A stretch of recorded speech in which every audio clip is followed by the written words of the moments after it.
Welcome to Brandon Hall Group's Excellence at Work podcast.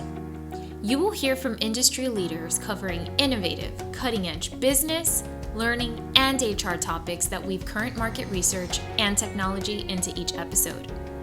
Our Excellence at Work podcast is hosted by Brandon Hall Group's Chief Operating Officer and Principal HCM Analyst, Rachel Cook. Hello, and welcome to Brandon Hall Group's Excellence at Work podcast. I would like to warmly welcome with us today Theresa Zeller. She's the Global Head of Integrated Learning Experiences and Global Learning and Development from Merck. Hi, Theresa, how are you? Hi, Rachel. So nice to be here. Thanks for the time. It's great to have you, and I'm really excited about our conversation. And also, before we get started, I just want to share with all of you today, thank you for joining us. Theresa is here to talk a bit about her perspective on leadership development and inclusive leadership, and some of the great examples that they have underway at Merck. She's also going to be speaking at our HCM Excellence Conference in January of next year. She's going to be part of our general session, and then so we're really excited about her being at our conference and also here today. And part of our discussion is going to be part of our study for our HCM Outlook. Looking at HCM business priorities for 2023. We're doing a series in gathering insights from global leaders, and this is helping. We gather the qualitative and quantitative data. We have a survey out in the industry to look at what are the trends, what companies are focused on, to really help you as HCM professionals think about how you should prioritize, or what are some of the benchmarks and best practices, because there's a lot going on in today's environment, especially with human capital management and corporate training and technology. So we want to be on the pulse of it and to help kind of make sense of it all. So thank you again, Theresa, for being here today with me. And just a little bit about your background that I'd like to share before we get started. As I mentioned, she leads the Integrated Learning Experiences team. And she helps build the workforce capability that is focused on by creating engaging learner-centric experiences that drive speed, agility, and business value.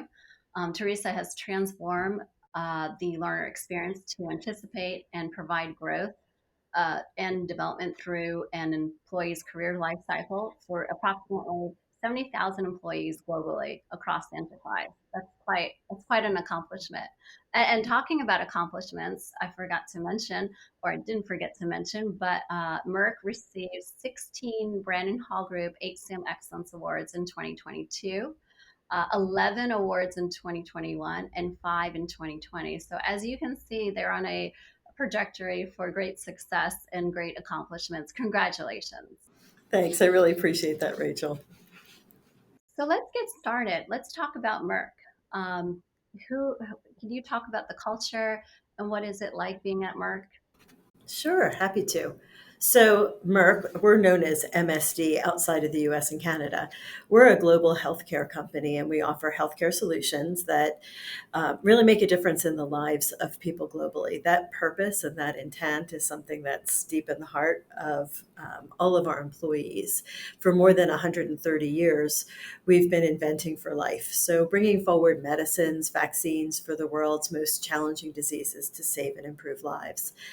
We've brought that hope through our prescription medicines, vaccines, biotherapies, animal health products in 4 segments: pharmaceutical, animal health, healthcare services, and alliances. And we're located in Kenilworth, in New Jersey.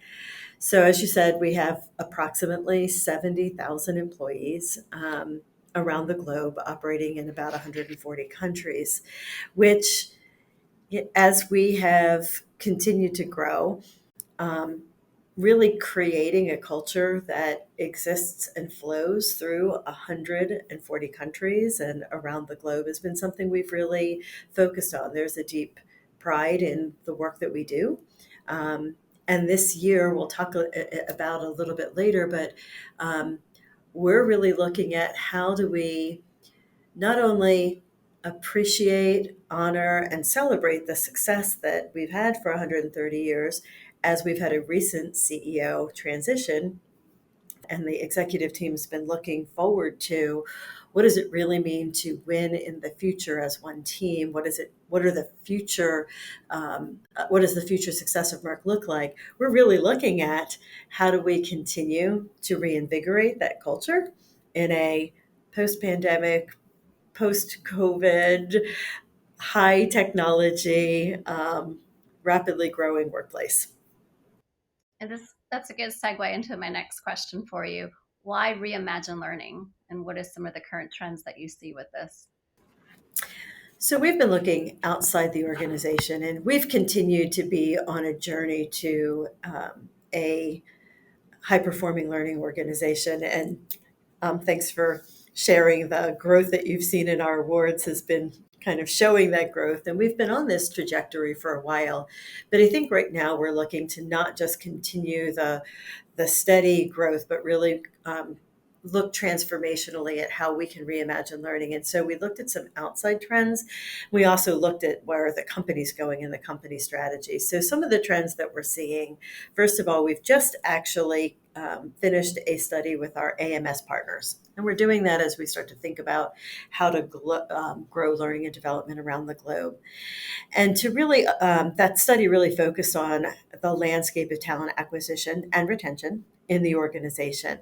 And what we see is that candidates value skill development first and foremost, ahead of things, even the rate of promotion, compensation, and work life balance for what they expect an organization to provide to them.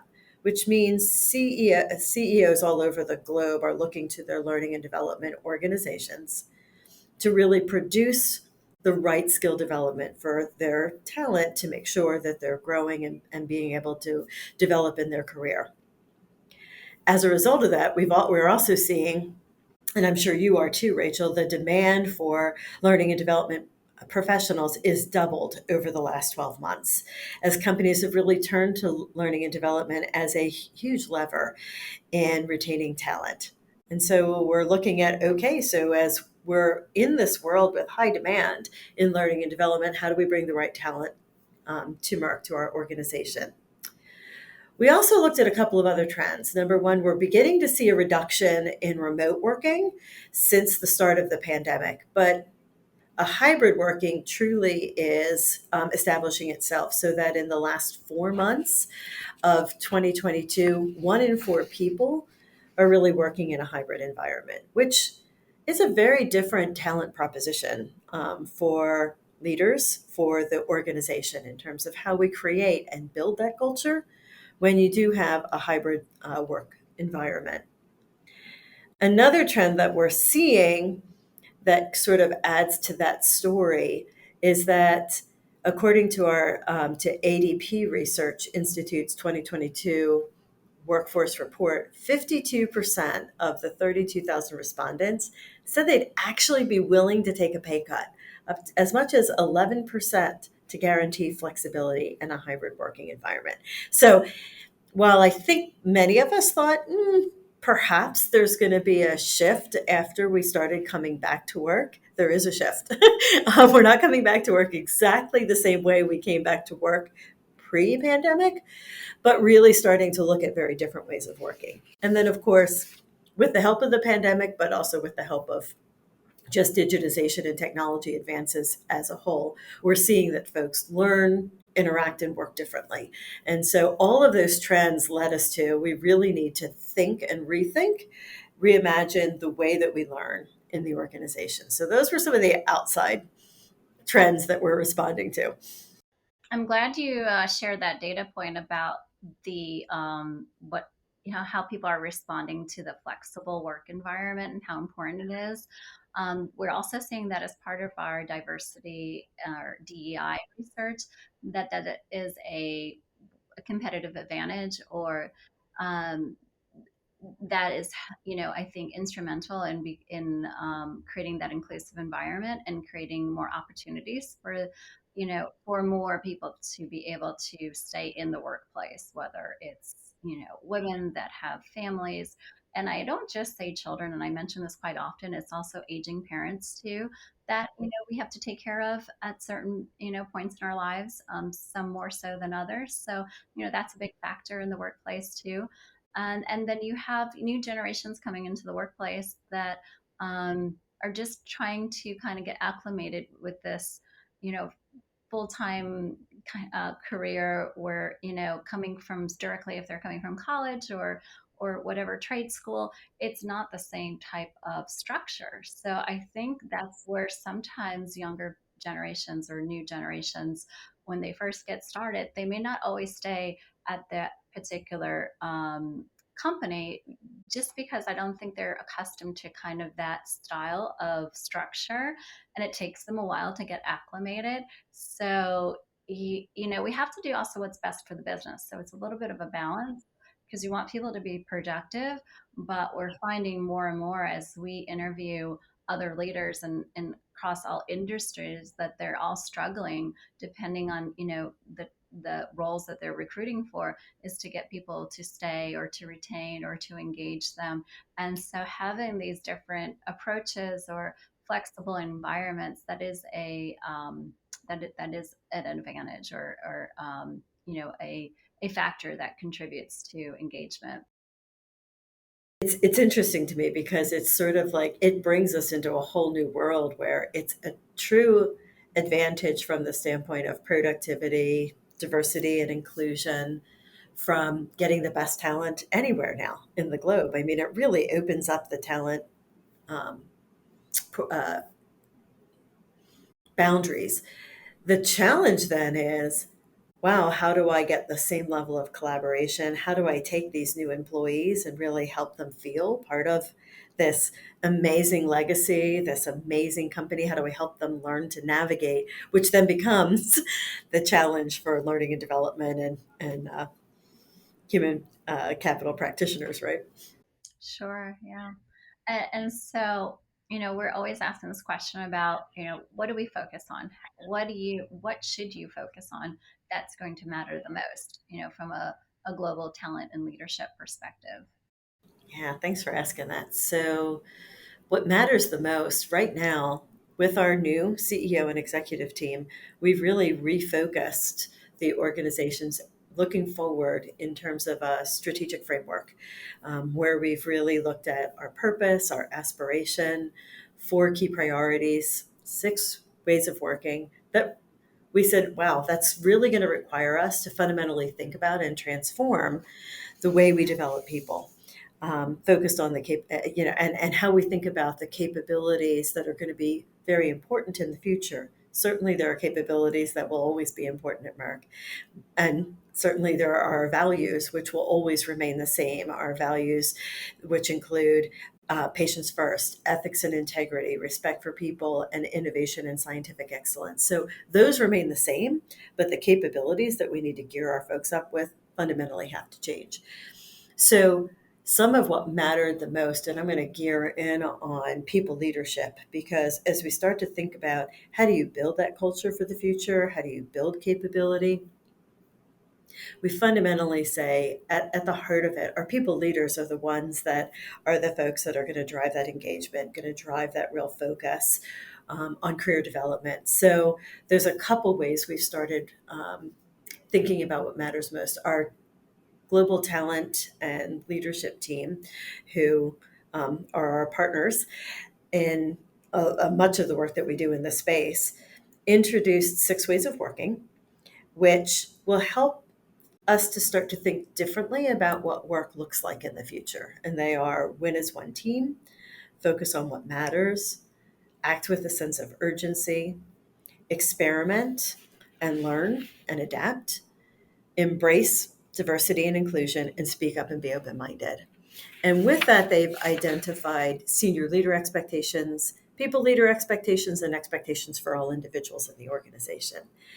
So that really has a huge implication for how do you take a culture that's been built over 130 years and start to shift and transform the way that we work together. Now, some of these things are ways that we've worked in the past or have been continuing to evolve, but some of them I would say, are areas where we need to continue to evolve the culture and the way that we work. So how do we do that in a way that's going to be really useful?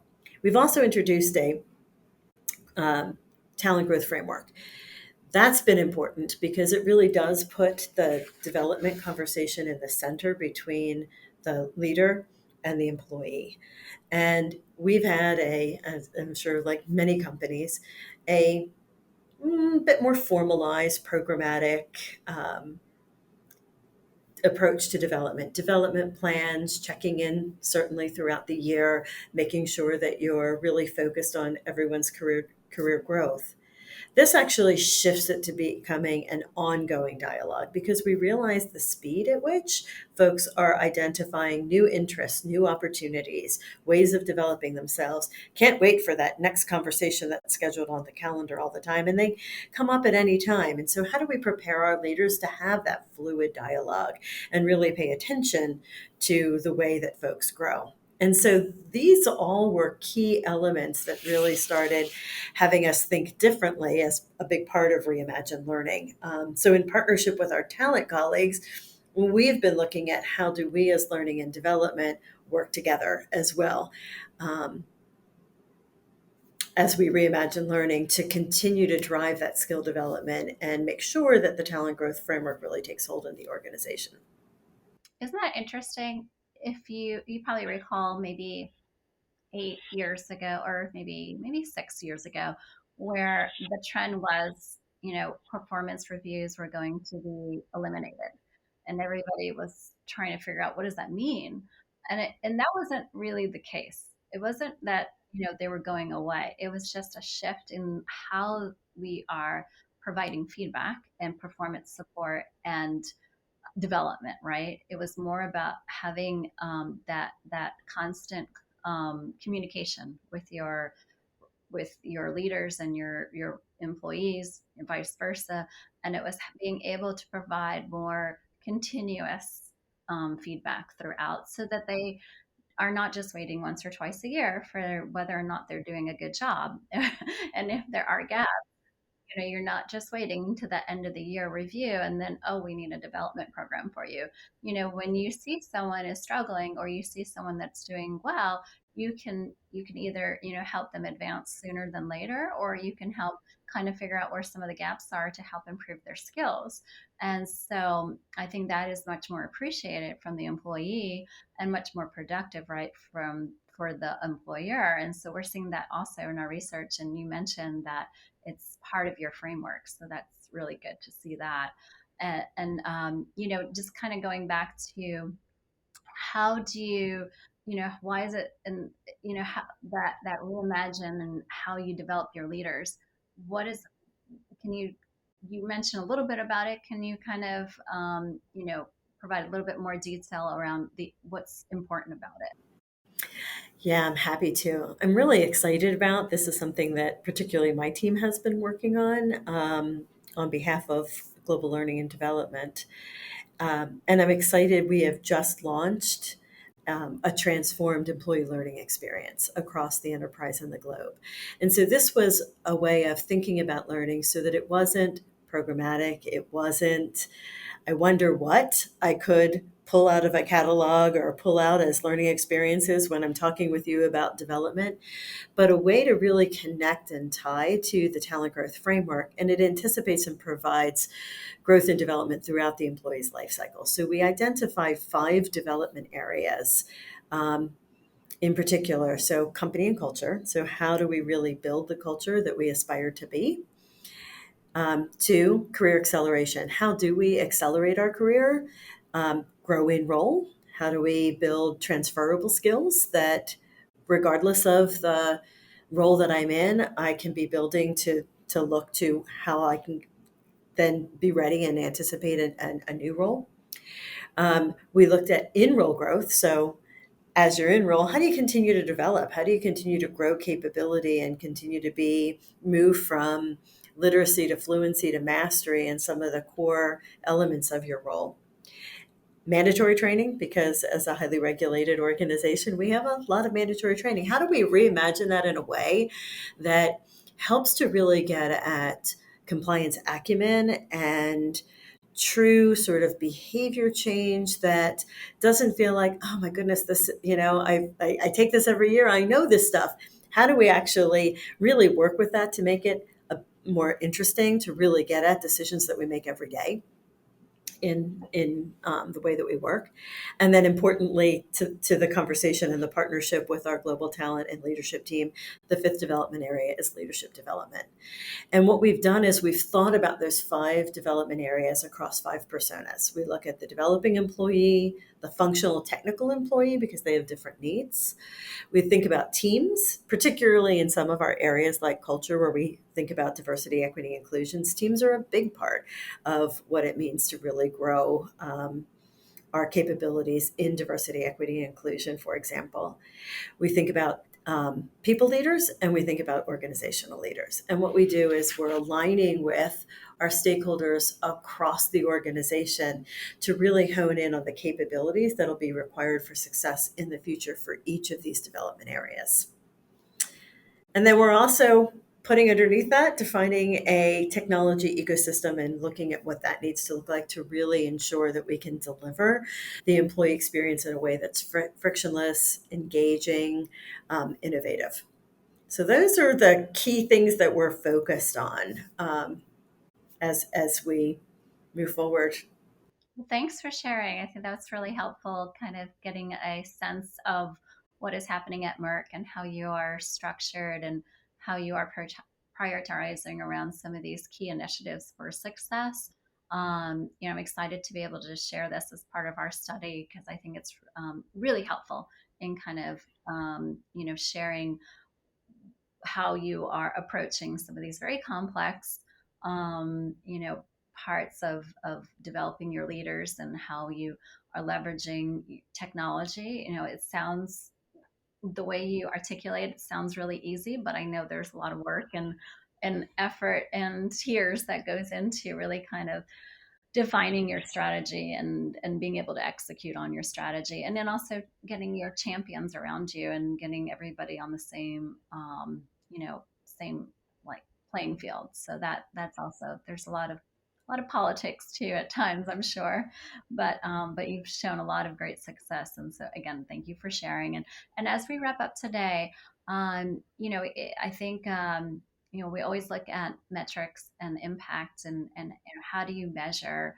what your, some of your success here.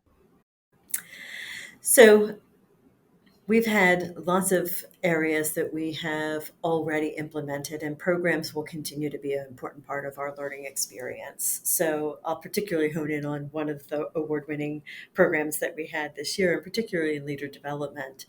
And this was our RISE program. It won for the best, unique, and innovative leadership development and learning development program.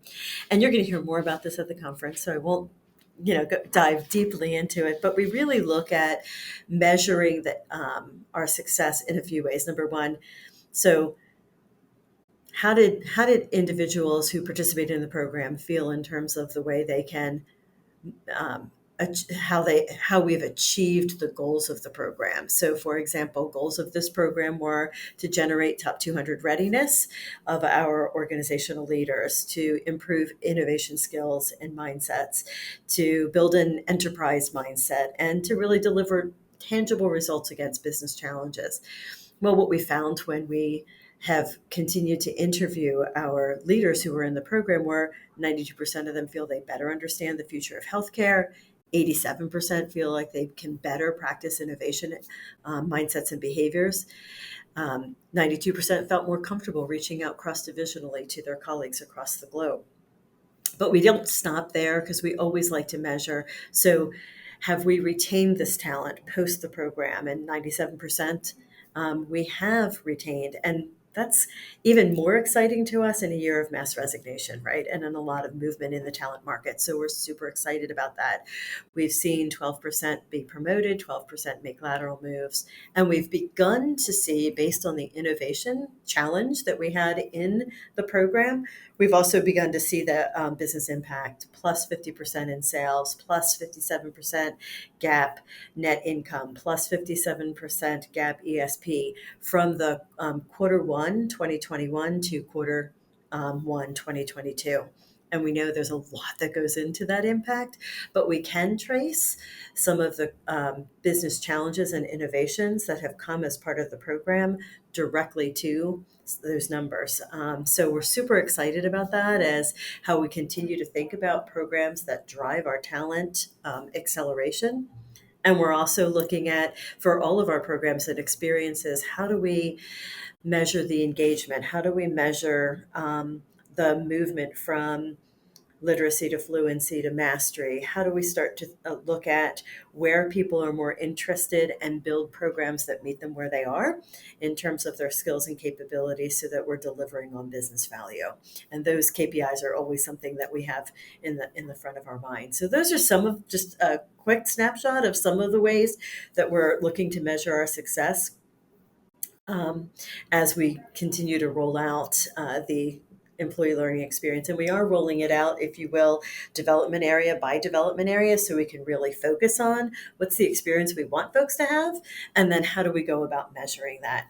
We've got some exciting stuff even in our compliance area where we see engage greater engagement, reduction in seat time, but higher results in terms of the capability and the competency that we're seeing. So really exciting things.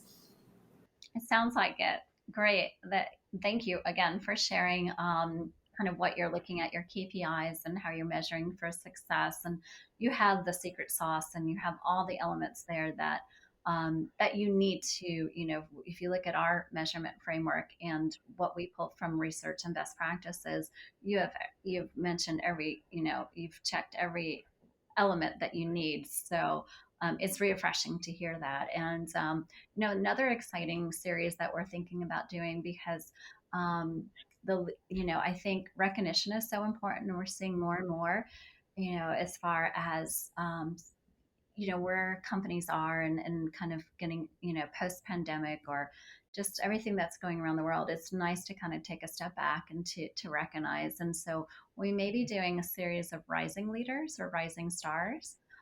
We've had that in our awards program before, and we've had some interesting entries come our way. But even outside that, we would love to, as you're thinking about some of those rising stars, maybe giving them some recognition, and we'd love to hear from them on our show as well. Love that. I will absolutely be thinking about that. It's exciting to hear. And we've worked with Brandon Hall Advisors, so it's great to hear that we are hitting it on all cylinders in terms of the kind way that we're measuring. So thank you for that affirmation. But I will definitely be thinking about some of the folks that are making this all happen, because we do have an extremely talented team and would love to share that with you. And Theresa, thank you for your perspective and insights here. I can't wait to see you next year in January. We hope all of you can join us at our HSIM Excellence Conference in Palm Beach, Florida, January 31st through February 2nd. And so we'll be in person, God willing, or all the powers that be willing. And again, thank you so much. And I also, as you continue your journey here, we'd love to have you back next year too after the conference. So I'm sure you'll have a lot more success stories to share with us ongoing. Thanks, Rachel. I really look forward to seeing you again in person in West Palm, and that would be great. I would greatly enjoy coming back and having more conversations with you. Thank you, Theresa. And thank you, everyone, for joining us. Thanks, everyone.